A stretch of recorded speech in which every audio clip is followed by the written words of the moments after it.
if you've been anywhere on the internet recently, you'll have realised that Distant Lover by Marvin Gaye has become the latest sort of biggest TikTok song, which TikTok song kind of takes on many different forms. I'll go into it a little bit, but I won't dwell on it too much. But the popularity of Distant Lover has reminded me of the sort of running up that hill hype that Kate Bush had. That was literally ever on TikTok and in any social media. Obviously after Stranger Things came out and repopularized it. But it's a genuinely good song off a great album. Hounds of Love is like pretty widely regarded as an incredibly influential pop record. And Kate Bush is an amazing musician. But Distant Love by Marvin Gaye off of Let's Get It On, which was released in 1973, has sort of had the same sort of effect. Everyone's appreciated it for it being such an amazing song, and obviously everyone knows Marvin Gaye, or should.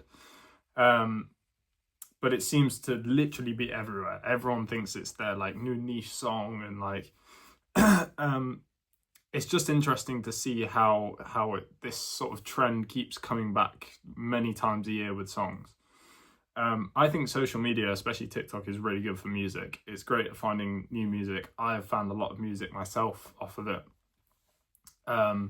So, you know, all power to like new musicians who are posting things on there, trying to get popularity. And sometimes it will happen and it'll blow up. And I think it plays a very big part in like Steve Lacy's career. Obviously he had success before with like the internet, but you know, Bad Habit kind of blew up, and there was the whole thing about people didn't know the lyrics, and another can of worms. But the other side of TikTok songs, or TikTok songs, is good or great songs that were released many years ago becoming popular again. And that is the case with Distant Lover, I think. And if anything, it should make you sort of do a deep dive back into the artist's catalogue. I mean, I wouldn't have listened to any Kate Bush at all, I don't think, if Running Up That Hill didn't blow up. And now I'm glad I did. I think that's what people should do with Marvin Gaye. Because Let's Get It On is possibly my favourite Marvin Gaye album. Favourite, I didn't say best. The best one is behind me on the shelf. And that's probably a fact. I think everyone praises What's Going On as like one of the best albums ever made. I'm not going to say it is or isn't, but it is pretty damn fantastic. But this here, which I have on vinyl as well, has some of the best like sort of lover songs on there. Obviously the title track, which is probably his most famous one. I think it might have the most plays on Spotify, Let's Get It On. And there's only one thing he's talking about in this song, and with most of his songs: sex. I know, don't demonetize me. So yeah, but that's the only song that's actually pretty explicit on the album, I think. And it's a great song for it being so sort of, you know, suggestive and just sexual generally. It's a great song. I think instrumentally it's really good. Marvin Gaye's vocals are insane as usual. Especially, I think it's during like there's a refrain near the end. There's a build up into it, and his vocals are just amazing. And you know that people are recognizing that his vocals are so good, but the instrumentals are what play a key part, especially in live performances. I saw a breakdown of Distant Lover, a live performance of it. I think it was in Montreal or something. And his backup band are insane. Like it like so like tightly locked in, and his instrumentation's like so unique in this album. There's a lot of strings and everything. It compares or it contrasts What's Going On, which has a lot of percussion and sort of saxophones and like wailing long sort of it creates an atmosphere. This does create an atmosphere, but it's much more like slow and lumbering. It's like very, very lovey-dovey and definitely loving someone, not loving life, which I think that's What's Going On focuses on. So yeah, get into a track by track. I mean, I've just talked about the title track, I suppose. Again, insanely popular, has been for years and years. And yeah, just a great song instrumentally. And I was kind of annoyed when it was the first song on the album because it is just that good. And that does lead me on to the second song, which is the one song on this album that I'm not a massive fan of, but it's still great. Which is Please Stay, Once You Go Away. And I believe in the release of, just before the release of this album, Marvin Gaye broke up with a long-term partner. He had many partners, so, you know, I don't know which one. But I don't know who this woman was, but he was enamored with her. Because basically every song is about how amazing they were, how not wanting, and, you know, please stay, not wanting to go away. And you know, the lyrics in this are just, you know, I'll just lie tossing and turning all night long, scared that if I close my eyes when I get ready to wake up, I might find you gone. And it, you know, I mean, everyone can relate to this realistically. It's just about, you know, wanting her to stay, and, you know, there's nothing more to talk about realistically. Which leads me on to the third song, which I think is way more interesting, which is If I Should Die Tonight. This song is, he's sort of reminiscing on the good times. He's thinking of he basically how lucky he is to have known this person, to have spent time with someone.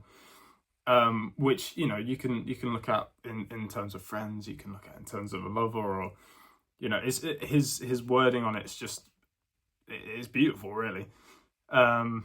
Saying like millions never, they never and never will, they'll never like make up for sort of, you know, you couldn't pay to have this experience, sort of thing.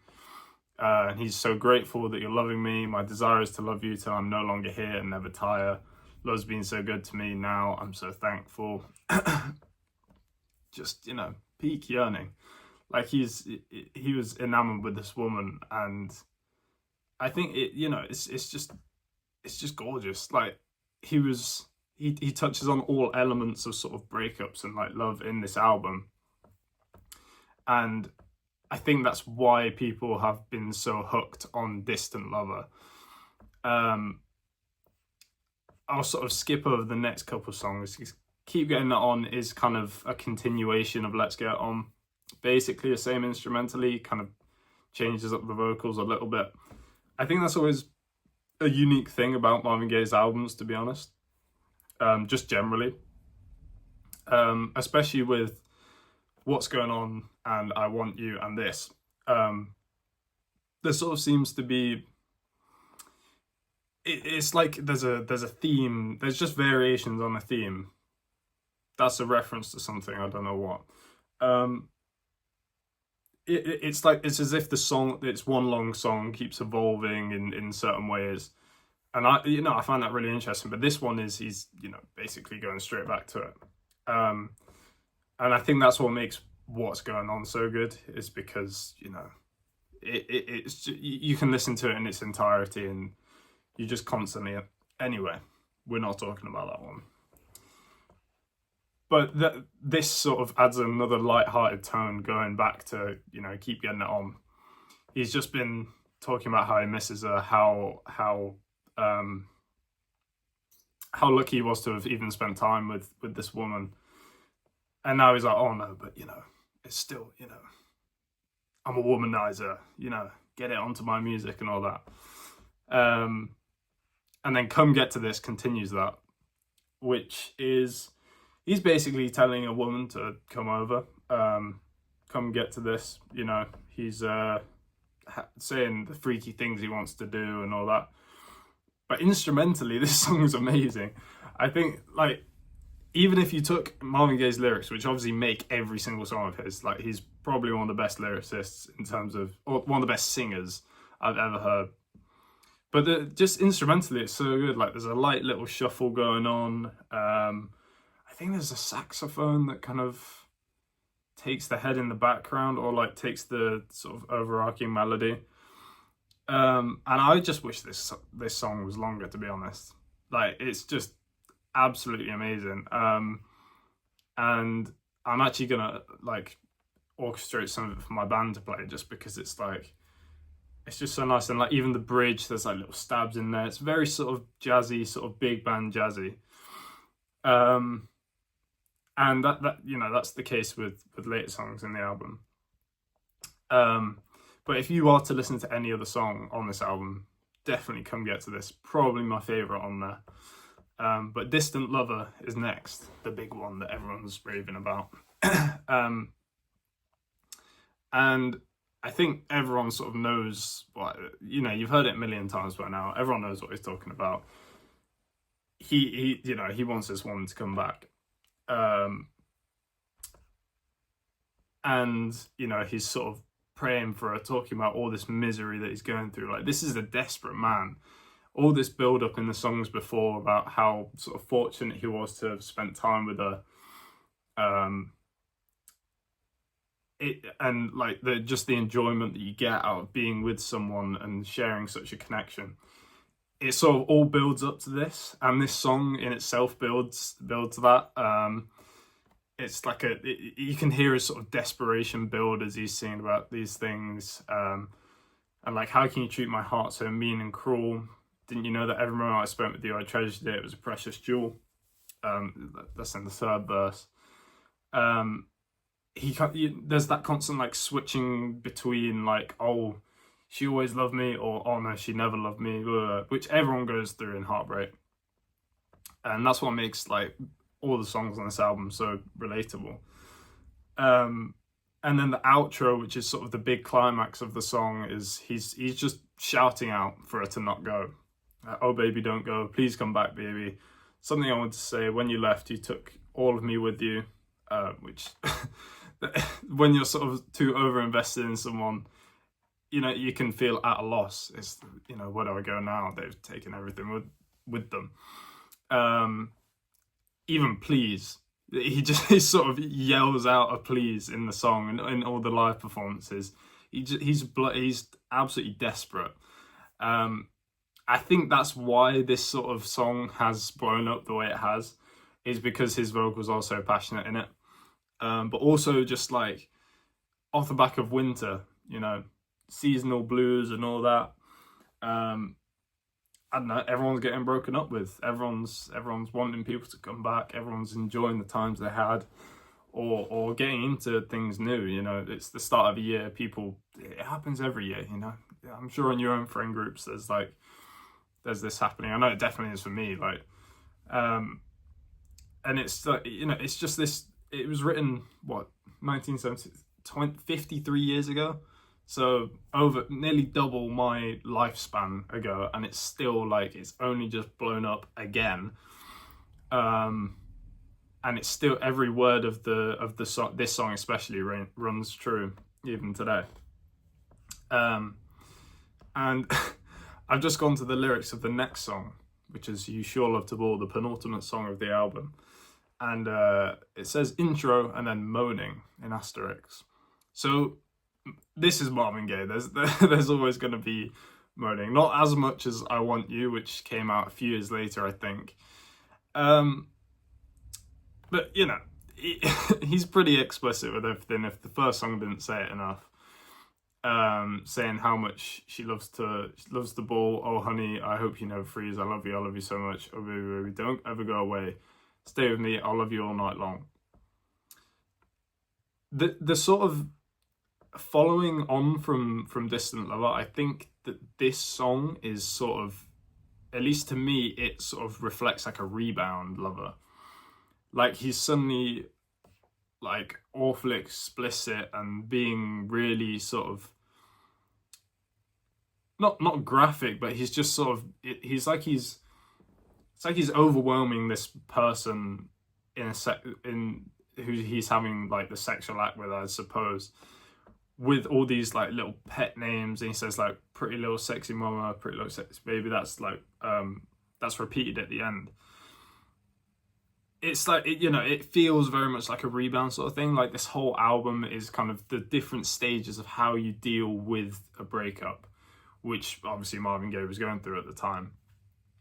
And it reminds me of Francois Hardy's album that has a concept of it's basically an interaction with someone you have a one night stand with, and it's really I might talk about it enough. I definitely would talk about Francois Hardy at some point, but this album is sort of akin to that.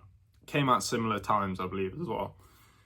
But the instrumentation on this song is amazing. This one feels very jazzy, like stabs and everything. Just the band's completely locked in. I'd imagine in a live setting this would be absolutely amazing. Because of this and all the recordings I've seen of like Distant Lover and Let's Get On and various other songs, Marvin Gaye would be such an amazing person to see live, just because of his, he wanted to have all these instruments. He'd have like basically a whole big band, and he's playing these slow like ballads and love songs and everything, but just the way that the different instruments are used to like spice things up, and there's solos in there, but then his vocals take a step back, and sometimes there are solos in some of his songs that take the foreground, but it works. And yeah, it's just amazing song again. And then the final song, Just to Keep You Satisfied. Again, it's pretty similar to Distant Lover in terms of he doesn't want her to leave, but he's now coming to the realization that he has to let her go. The last verse of the album is saying, "It's time for us to say farewell. Farewell, my darling. Maybe we'll meet down the line. It's too late for you and me. It's too late for you and I. Much too late for you to cry. It's too late for you and me." Keeps repeating this. And that is quite a big thing in this album, is repetitions of lines and trying to get that desperation across. And the fact that he's sort of ending with this album, or ending with this song, the album with this song, Jesus. He's summing up like, this is the sort of, not grief, but the stages that you go through after a breakup, and that he's he finally has come to the realization that it's for the better and he has to let go. And again, everyone can relate to this. And what makes this song even more sort of impactful is it's very stripped back instrumentally. There's no drums. It's very slow. It sort of feels like a soliloquy in a way. He's just talking through his thoughts. He's talking directly to this person who maybe he'd imagine was hopefully listening to this and hearing his times. Maybe there's a slight thought that maybe she'd come back, but it's sort of it's not going to happen. But even there's still that sort of, he's slightly latching onto the thought that she might come back, but at the same time is saying that he needs to move on and there's no future together. And that brings me to sort of summarizing the album, I suppose, and just what I think about Distant Lover blowing up. And I'm going to show you the last line of the last song, which I've just talked about. And he speaks, "We can both try to be happy." That's, that sums it up. There's that optimism at the end that, life goes on. And it's all well and good sort of, I guess, dwelling on the past and all these experiences. But life does go on, and there's glimmers of things that, make you feel happy without this person, that make you forget this person entirely. And you can look back and just learn from the experiences and the time that you enjoyed together. And that's in Distant Lover. There's not really any of that. It's just looking back at the good, not looking back at the bad or any sort of future. It's just that I want you to come back, sort of thing.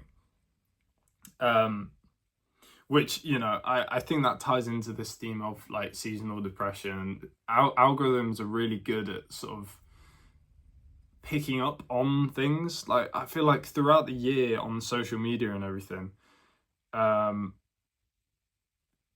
trends change like now it's summer or spring, and you know summer's coming around. Everyone's just happier, and this song's gone out of rotation for people. I know for me certainly, like I always go through a Marvin Gaye phase multiple times a year, but I had them recently, and now that it's summer, I've sort of shifted to his more uplifting songs. You know, now I want to go and listen to what's going on, because that fits like, you know, the mood more.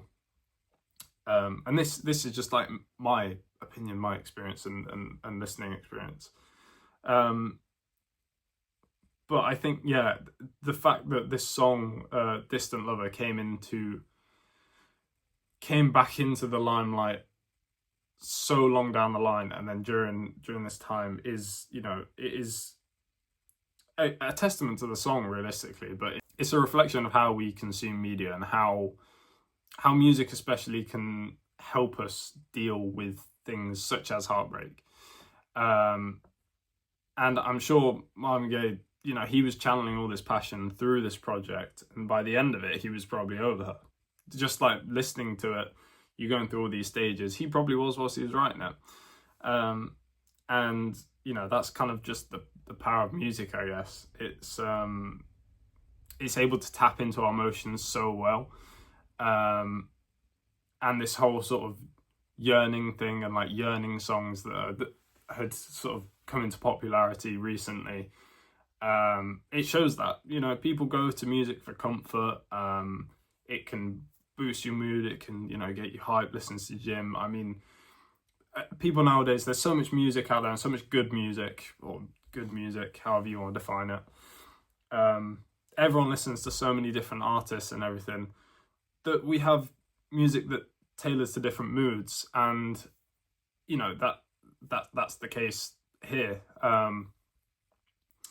And you know, I'm sure some song will come along in the summer, which will be a TikTok song or be hyped up by TikTok, and then that will be a reflection of the time and the mood that sort of everyone generally has throughout the year anyway. Because I feel like, you know, we're all humans, we all have the same emotions realistically.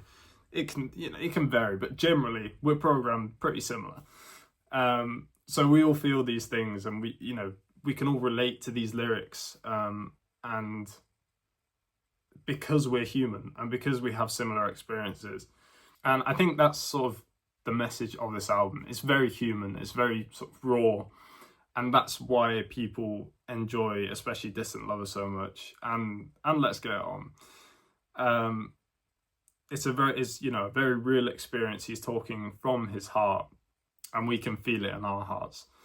And that's why it's my favorite album by Marvin Gaye. Not saying the best, again, we all know what the best one is. But you know, it's just very raw. It's very, very passionate at times, in many ways, however you want to read that. And you know, I urge you to go and listen to it. If you like Distant Lover, you'll definitely like the rest of it. I mean, you know, it plays into all the heartstrings, all different types. And yeah, that's it.